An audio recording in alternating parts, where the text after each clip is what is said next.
अस्सलाम वालेकुम स्टूडेंट। आज का हमारा जो टॉपिक है वो है ई-केट और एम-डी-केट 2024 के हिसाब से जो कि पीएमसी ने सिलेबस दिया था उसे हमने स्टार्ट किया था केमिस्ट्री की बुक को। उसका चैप्टर नंबर 1 है जिसका नाम था फंडामेंटल कॉन्सेप्ट ऑफ केमिस्ट्री, जो कि हमारी ओल्ड बुक का नाम था और न्यू बुक में हमारा नाम आया था स्टोइचियोमेट्री। अब आपने परेशान नहीं होना कि फंडामेंटल कॉन्सेप्ट कौन से हैं और स्टोइचियोमेट्री कौन से हैं, ये दोनों एक ही हैं, एक ही इनमें बात हो रही है। हमने जो कैलकुलेशन करनी है वो फंडामेंटल कॉन्सेप्ट में भी करते हैं और स्टोइचियोमेट्री में भी करते हैं। अच्छा बच्चों, जैसा कि आप जानते हो ये जो एम-डी-केट के बच्चे हैं इनके पास टाइम बहुत ज़्यादा कम है। टाइम जब कम होता है ना तो आप लोग सोशल मीडिया पे घूमने की बजाय अपने स्टडी पे फोकस किया करें। अगर आप हमारे इस चैनल पे हैं, ऐड हुए हैं, तो हमारे चैनल को सब्सक्राइब कर लें, क्योंकि इस चैनल पे आपको तकरीबन 6000 से 7000 MCQs आपको डिस्कस करवाए जाएंगे ताकि आपका केमिस्ट्री का पेपर अच्छे तरीके से हो सके। तो अगर आप हमारे व्हाट्सएप ग्रुप में ऐड होना चाहते हैं तो शॉर्ट वीडियो में आपको मेरा नंबर मिल जाएगा, तो आप उस पर आ जाएं, कांटेक्ट कर लें। तो आपको हाथ के बने हुए नोट्स जिसमें हर चीज़ मतलब कि जो 5 की 5 किताबें हैं ना, सिंध की, पंजाब की, फेडरल की, खैबर पख्तूनख्वा की, KP की, तो ये वाली सारी बुकें ऐड करवा के ना, जब मेरे पास बुकें हैं सबको मैं देख के MCQs बना के आपको दे दूँगी कि आपके पास कोई ऐसी लाइन ना हो जो मिस हो जाए, ठीक है। क्योंकि आपको पता है कि हमारा एम-डी-केट जो है ना वो पंजाब बोर्ड से भी कुछ मिक्स होता है, KP के भी से भी।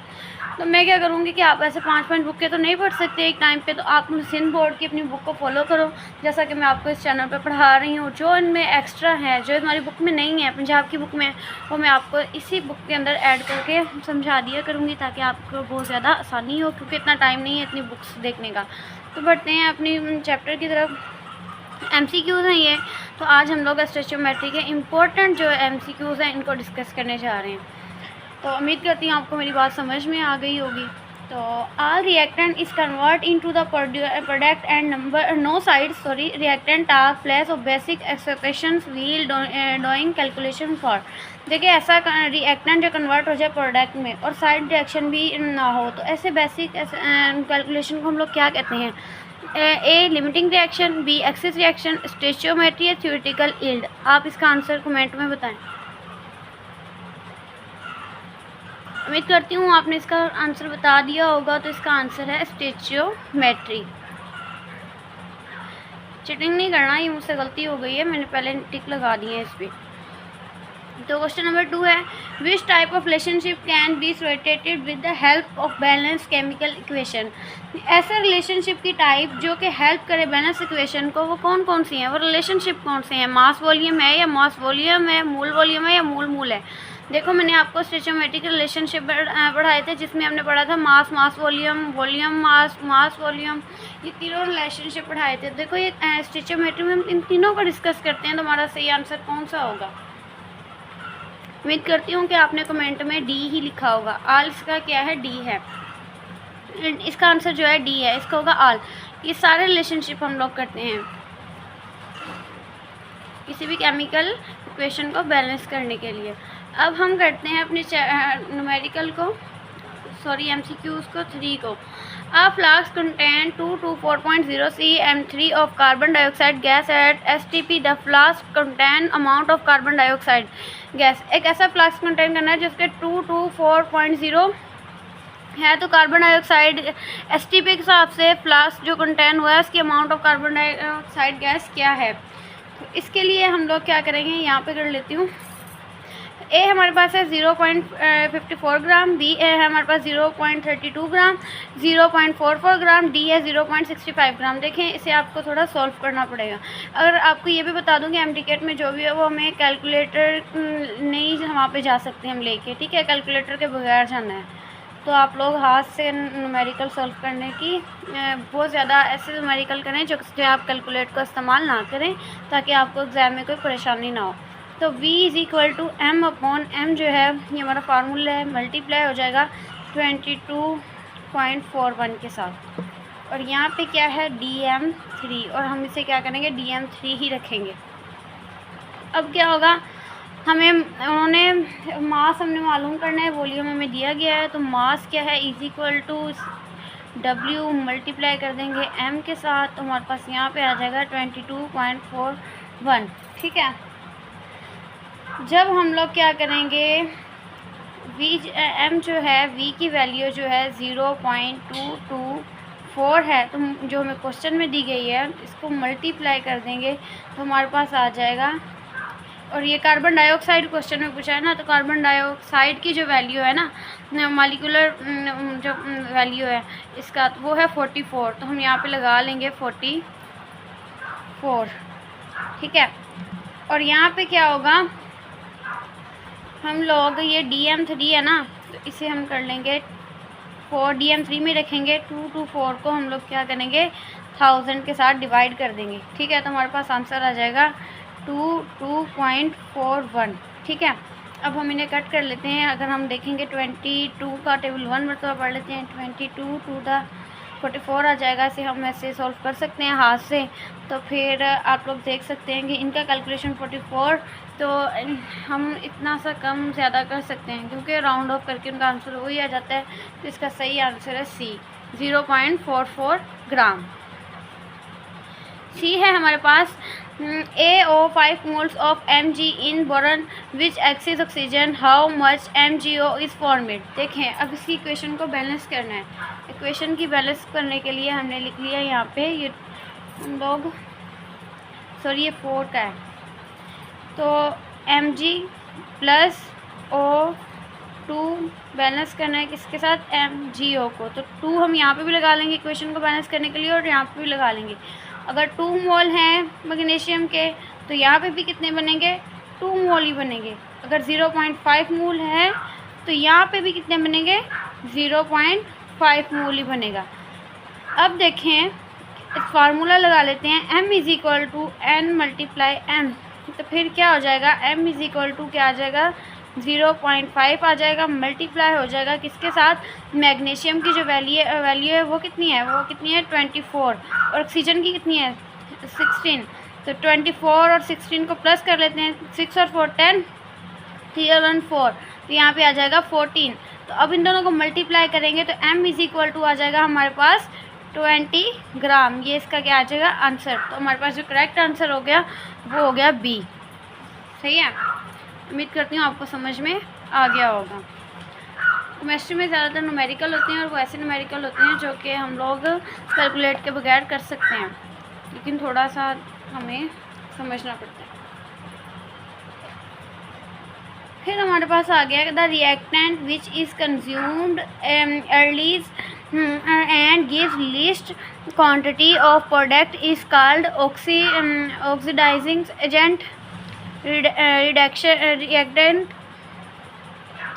यहाँ पे रिएक्टेंट होना चाहिए, ठीक है, या फिर लिमिटिंग रिएक्टेंट या NOT, मतलब कि नहीं है इसमें कोई भी। तो फिर देखें इसका सही आंसर कमेंट में बताएं आप। उम्मीद करती हूँ आपने बता दिया होगा, लिमिटिंग रिएक्टेंट जो है वो इसका सही आंसर है। 6 को हम लोग देख लेते हैं। 6 क्वेश्चन जो हमारे पास है वो है हमारे पास, if 500 centimetre of the ethyne is burned in the presence of oxygen, how much volume of oxygen is required at STP for complete compensation. तो अब आपने ये बताना है कि ऐसे इथाइन जिसे हम बर्न कर देंगे तो उसके अंदर जो प्रेजेंस ऑफ ऑक्सीजन है वो वॉल्यूम ऑक्सीजन में रिक्वायर्ड कितनी होगी STP के हिसाब से, तो वो कंप्लीट कंपनसेशन कितनी होगी उसकी, ठीक है। तो इसका A है हमारे पास 100 cm3, B है 50 cm3, 125 सेंटीमीटर, 1000 सेंटीमीटर। तो अब हम इसे भी देखते हैं। यहाँ पे जगह भी थोड़ी कम है, मुझे जगह ये रखना यहाँ पे याद नहीं रहा, तो C2H2 प्लस इसकी इक्वेशन लिख लेते हैं। C इसको हमने हीट किया किसके साथ, 2CO2 प्लस H2 के साथ, हमने वाटर के साथ, तो इसकी ये रख ली वैल्यू। अब क्या करना है, यहाँ पे हम लोग क्या लगा लेंगे, 2 लगा लेंगे इक्वेशन को बैलेंस करने के लिए, प्लस आ जाएगा, यहाँ पे 5 लगा लेंगे बैलेंस करने के लिए, यहाँ पे क्या आ जाएगा 2 to 4 आ जाएगा, C और 2 प्लस यहाँ पे 2 लगा लेंगे, C2H2, सॉरी यहाँ पे थोड़ी जगह तंग है, कम है। इसका जो आंसर आएगा वो होगा 2 सेंटीमीटर रेशो इसका आ जाएगा 5 सेंटीमीटर, यहाँ पे आ जाएगा 500 सेंटीमीटर, और हमने x को मालूम करना है वही रेशो मेथड लगा के। अब देखें क्या करेंगे हम लोग, 2:5 को इज इक्वल टू कर देंगे 500 और x के साथ, तो ये 2 यहाँ पे रेशो में आ रहे हैं, इधर आके क्या हो जाएंगे, डिवाइड हो जाएंगे। 2 divided by 5 is equal to 5 divided by x, ठीक है। तो 2x को हम लोग एक साइड पे कर लेंगे, इज इक्वल टू हमारे पास क्या आ जाएगा 500 मल्टीप्लाई बाय 5, तो x इज इक्वल टू हमारे पास यहाँ पे आ गया 500 मल्टीप्लाई 5, डिवाइड वाला हो जाएगा, ये वाला 2 जो था ना वो अभी यहाँ पे लग जाएगा। तो अभी हमने कट करना है, 2 1 दा 2, 2 2 दा 4, एक इधर चला गया, 2 5 दा 10, 0 का 0, 250 आ गया। और ये देखें कि अब हम लोग क्या करेंगे, 250 को मल्टीप्लाई कर देंगे 5 के साथ, तो हमारे पास आंसर आ जाएगा 1250। ये इसका करेक्ट आंसर आ गया। तो इज इक्वल टू हमारे पास आंसर आ जाएगा, आंसर जो है मैं इसका यहाँ पे लिख देती हूँ 125 सेंटीमीटर, ये इसका आंसर आ जाएगा। तो करेक्ट आंसर जो हुआ इसका क्या हुआ, बी। ये अगर आप नोट बना रहे हैं तो ये देख लें, इस तरीके से सॉल्व करें। आगे वाला जो हमारा न्यूमेरिकल है वो है हमारे पास 7। इसमें पूछा गया है how many moles of nitrogen is required for the synthesis of moles of ammonia gas. अब देखें यहाँ पे थोड़ी मिस्टेक हो गई थी, ए का 1 है, बी का 2 है, सी का 3 है, डी का 4 है। अब देखें, अब हम लोग नाइट्रोजन जो है ना रिक्वायर्ड है सिंथेसिस 4 मोल, तो हम लोग यहाँ पे इसकी इक्वेशन बना लेते हैं, N2 + 3H2 2NH3, सही है। अगर 1 मोल है हमारे पास नाइट्रोजन का, तो जाहिर सी बात है कि इधर कितने बनेंगे, 2 मोल बनेंगे। यहाँ पे N एक है ना, 1 मोल है तो यहाँ पे 2 है तो 2 मोल बनेंगे। अगर हमारे यहाँ पे 2 मोल ले रहे हैं तो यहाँ पे कितने बनेंगे, 4 मोल हमारे पास बनेंगे। तो इसका आंसर हमारे पास आएगा बी, 2 मोल्स बनेंगे नाइट्रोजन के, सही है। क्योंकि अगर हम यहाँ पे 1 नाइट्रोजन है तो 1 मोल बन रहा है, 2 नाइट्रोजन है तो हमारे पास कितने बन रहे हैं, 2 मोल्स बन रहे हैं। बहुत सिंपल था हमारे पास ये वाला न्यूमेरिकल। ज़्यादा से ज़्यादा न्यूमेरिकल को सॉल्व किया करें ताकि आपके जो केमिस्ट्री का पेपर होता है MD का, उसके अंदर ज़्यादातर न्यूमेरिकल होते हैं। Calculate amount of H2O format when 8 gram of CH4 is burn in excess of oxygen, 21 ग्राम, 90 ग्राम, 18 ग्राम, 15 ग्राम। ये भी बहुत ज़्यादा इजी है। अब यहाँ पे देखें, हम लोग इक्वेशन लिख लेते हैं, CH4 + 2O और यहाँ पे CO2 + H2O, ऊपर लिख दिया है थोड़ा। इसका निकालेंगे तो हमारे पास 18 ग्राम सॉरी, इसका निकालेंगे तो 16 ग्राम।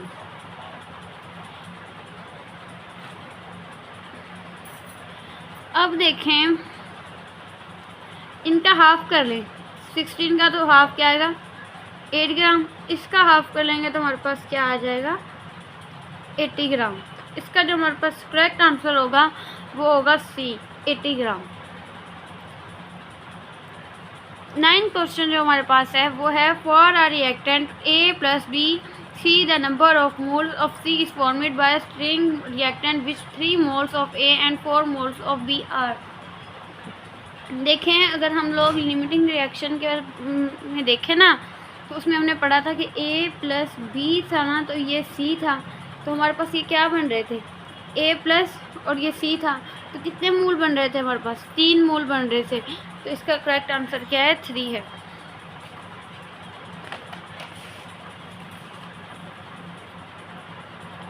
अब ये आप बताएंगे, identify the types of yield that can be obtained through experiment, theoretical yield, actual yield, calculation yield या ऑल। कमेंट में बताएं इसका आंसर। उम्मीद करती हूँ कि आपने एक्चुअल यील्ड ही बताया होगा।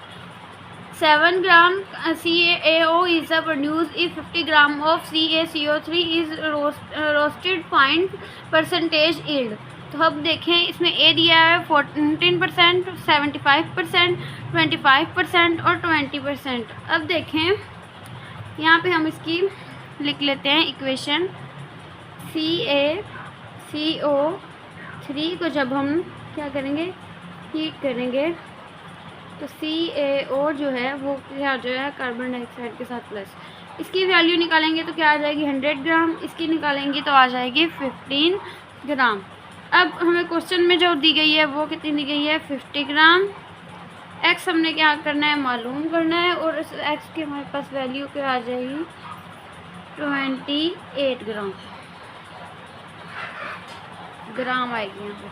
तो इसको परसेंट यील्ड निकालने के लिए मैं यहाँ पर लिख देती हूँ। इसकी यील्ड निकालने के लिए हम लोग क्या करेंगे कि यहाँ पे जो हमारे पास है ना 28 है, और यहाँ पे क्या है मल्टीप्लाई से किससे करना है 100 से करना है। तो 7 का 4 मरतबा टेबल पढ़ेंगे तो क्या आ जाएगा 28 ग्राम, तो यहाँ पे आएगा 7 ग्राम। तो फिर नहीं सॉरी आप हाँ वैसे भी हम लगा सकते हैं कि 7 का टेबल 4 मरतबा पढ़ेंगे 28 ग्राम आ जाएगा। तो ये यहाँ पे क्वेश्चन में भी 7 ग्राम हमें दिया गया है, ठीक है। तो अब हम इसे कट करेंगे, 7 1 7, 7 4 28, ठीक है। फिर 4 1 4, 4 2 8, 2 इधर चला गया, 4 5 20। तो फिर यहाँ पे क्या आंसर आया इसका 25%। दोबारा एक बार समझा देती हूँ। ये मैंने इक्वेशन लिखी, इसकी जो वैल्यू निकाली 100 ग्राम, इसकी निकाली 50 ग्राम, इसकी 50 ग्राम हमें क्वेश्चन में दिया गया है यहाँ पे, और ये 7 ग्राम भी हमें कहाँ पे दिया गया है क्वेश्चन में दिया गया है। अब देखें इसकी यील्ड बनाने के लिए 7 को डिवाइड किया 28 के साथ, कैसे 7 1 7, 7 4 28। फिर हमने क्या किया 4 1 4, ये 100 को अब कट करना है। अब क्या किया 4 2 10, नहीं सॉरी 4 2 8, 10 है ना, 4 2 8, 2 उधर चला गया, तो 4 5 20। तो हमारे पास आंसर क्या आया 25% जो है इसकी यील्ड निकली है। ये था हमारा 11। 12 जो है हमारे पास efficiency of chemical reaction is depend upon. तो ये क्या है ग्रेटर अमाउंट ऑफ रिएक्टेंट या greater amount of product, less amount of product, less amount of reactant. तो इसका बी आंसर करेक्ट है। आपने कमेंट में भी बी ही बताया होगा, greater amount of product. Note आपके लिए है कि ये हम ईमेल एमडीकेट और ईकेट की प्रिपरेशन कर रहे हैं। अगर कोई हमारे व्हाट्सएप ग्रुप में ऐड होना चाह रहा है तो इस नंबर पे कांटेक्ट कर सकता है, जिसको में आपको नोट दिए जाएंगे, चैप्टर वाइज नोट दिए जाएंगे, और आपको चैप्टर वाइज एमसीक्यूज डिस्कस करवाए जाएंगे, सारी डिटेल्स दी जाएगी। जो हमारे ग्रुप में ऐड होना चाहते हैं तो ग्रुप में सारी डिटेल दी जाएगी। तो तब तक के लिए अल्लाह हाफिज़। अगर आपको हमारी वीडियो अच्छी लगी है तो लाइक कर दें, कमेंट कर दें, चैनल को सब्सक्राइब कर दें ताकि आने वाली हर वीडियो आप तक पहुंच सके। अल्लाह हाफिज़।